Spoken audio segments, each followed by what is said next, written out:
Everybody's screaming, everyone's crying. So what's the occasion?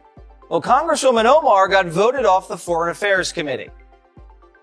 The question is on adoption of the resolution. Those in favor say aye. Aye. Those in favor say no. No.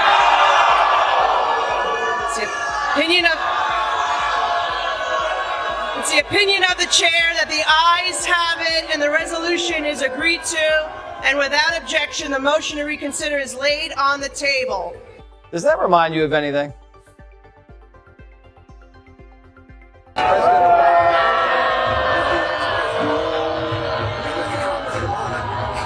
McCarthy yanked Omar off Foreign Affairs to pay back Pelosi for yanking his people off committees. He didn't want to do it, doesn't think it's right, but he had to do it. You can't let Democrats boot your boys off committees and turn the other cheek. What's good for the goose is good for the gander. Consistency, there is nothing consistent with the Republican Party's continued attack except for the racism and incitement of violence against women of color in this body. Welcome back. What you're about to watch isn't just another Capitol Hill shouting match.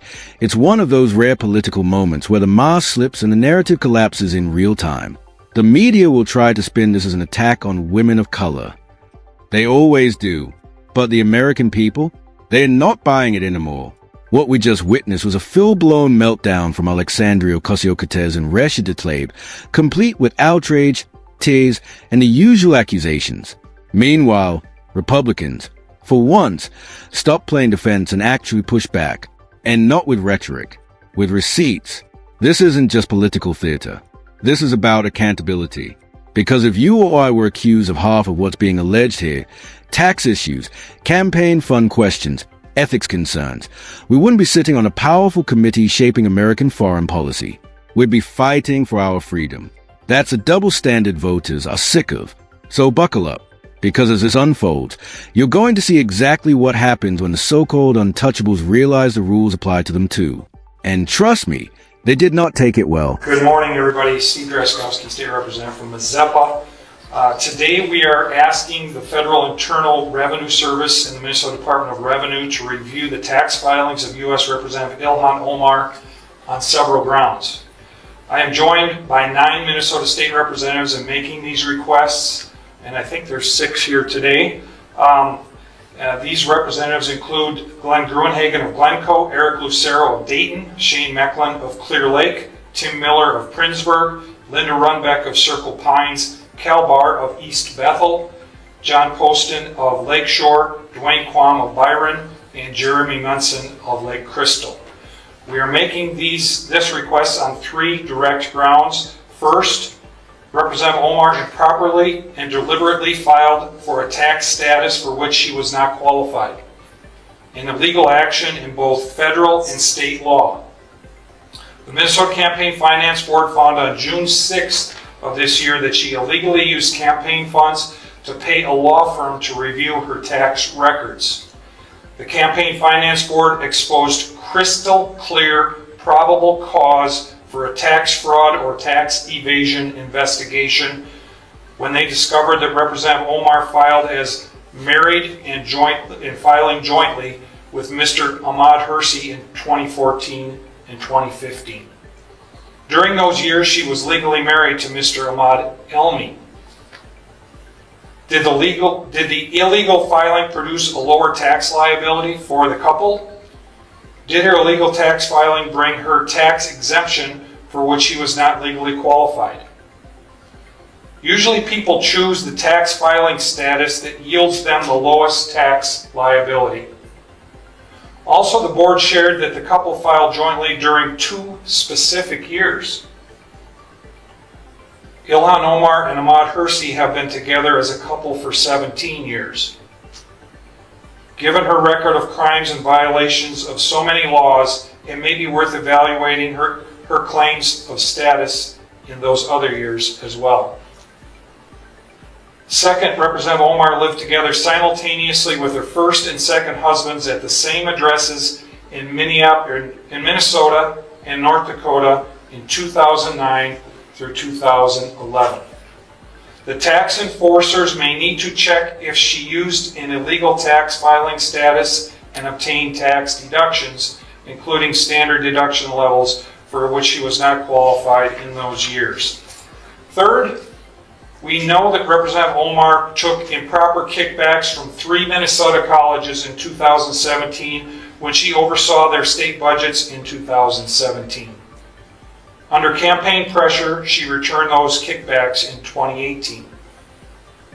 It is worth checking to see if she reported the kickbacks as income in 2017 or deducted the paybacks as expenses in 2018. 5 grounds for an investigation include corruption in public office and tax evasions on grounds of illegal filing status, improper deductions, concealed income from kickbacks, and improper claims for expenses. We are also aware of Representative Omar's pattern of improper conduct. She has been fined by the Campaign Finance Board for diverting campaign funds for an unpermitted political trip to Orlando. She has been directed to pay back her expenses for uncovered political trips to Boston, New York, Philadelphia, Chicago, Florida, and Washington, D.C. She has been punished for conversion of campaign funds to pay for personal legal and accounting services. She has flouted laws regarding the filing of her personal financial data in a way that distorted the political campaign process. On June 25th, I asked my Congresswoman Angie Craig to launch an investigation into these improprieties. That went nowhere. She said, do it yourself. So on July 23rd, I asked the U.S. House Ethics Committee to investigate Representative Omar. That request is currently being reviewed by the Office of Congressional Ethics. On that same day, I launched OmarTruth.com in an effort to rally Minnesotans and Americans to help bring political pressure to bring about a congressional investigation. After 2 weeks, we have over 44,000 citizens expressing their strong desire to bring about a full investigation, and the list is growing. I will be adding today's request to the facts available on OmarTruth.com. Today, I and 9 other representatives are asking the nonpartisan federal and state tax enforcers to open investigations. We are simply asking them to do their jobs.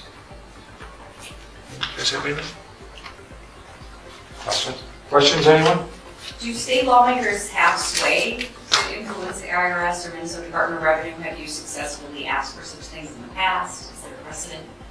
I think certainly there's precedent, and I think it's incumbent upon us, Mary, lawmakers, the media, and others, when they see very clear, blatant violations of our laws, to find every way we can to appeal to the people who can investigate and prosecute those laws. And that's what we're doing here today.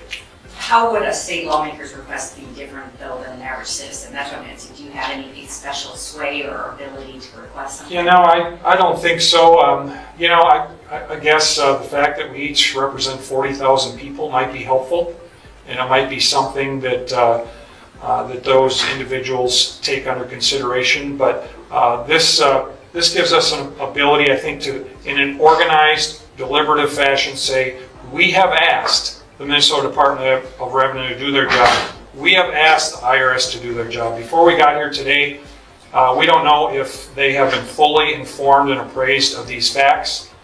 After today, we can be sure that they have been fully informed and appraised of these facts.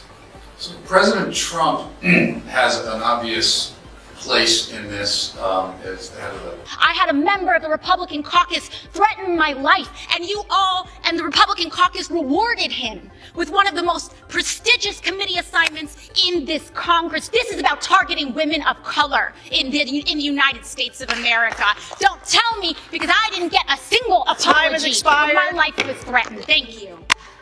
Republicans are waging a blatantly Islamophobic and racist attack on Congresswoman Omar. And I've said it before, I will say it again. The white supremacy happening is unbelievable. This is despicable. This is just a bunch of racist gaslighting. Could it be the way that she Gentleman's looks? time is Could expired. it be her religious practices? This clearly isn't about what Ilhan Omar said as much as who she is.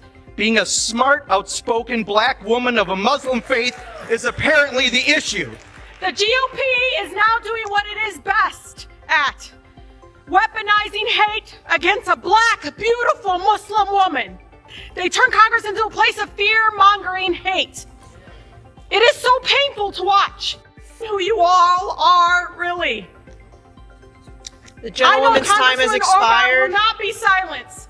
The gentlewoman's time has expired. Congressman Omar, I am so sorry, has expired. that our country is failing you today through this chamber.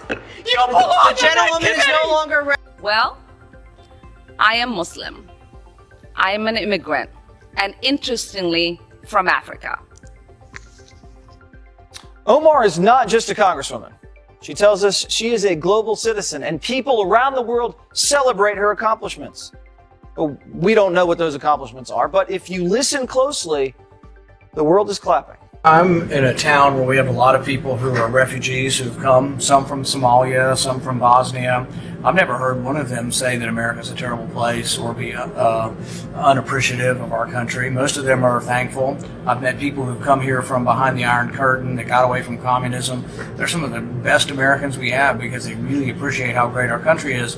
And then I hear Representative Omar say, "Oh, America's a terrible place. I thought there'd be justice and there's no justice here." It's like, well, she came here and we fed her, we clothed her, she got welfare, she got school, she got health care, and then lo and behold, she has the honor of actually winning a seat in Congress, and she says we're a terrible country. I think that's about as ungrateful as you can get.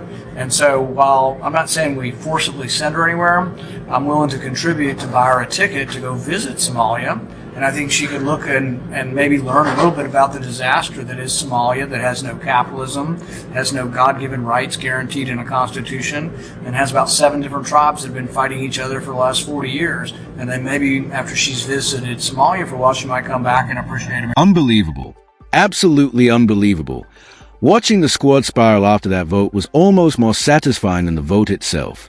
Alexandria Ocasio-Cortez was up there waving her arms, talking about incitement and consistency, as if the only consistent thing in Washington isn't the left crying racism every time they lose. But here's the part they don't want you focused on. Minnesota representatives laid out serious allegations, tax discrepancies, questions about joint filings with someone who wasn't legally a spouse at the time, campaign funds allegedly used for travel tied to personal legal problems. These aren't minor paperwork errors. These are the kinds of issues that end careers for regular Americans. Yet somehow, we're told asking questions is Islamophobia. Please, even Rand Paul made the point clearly.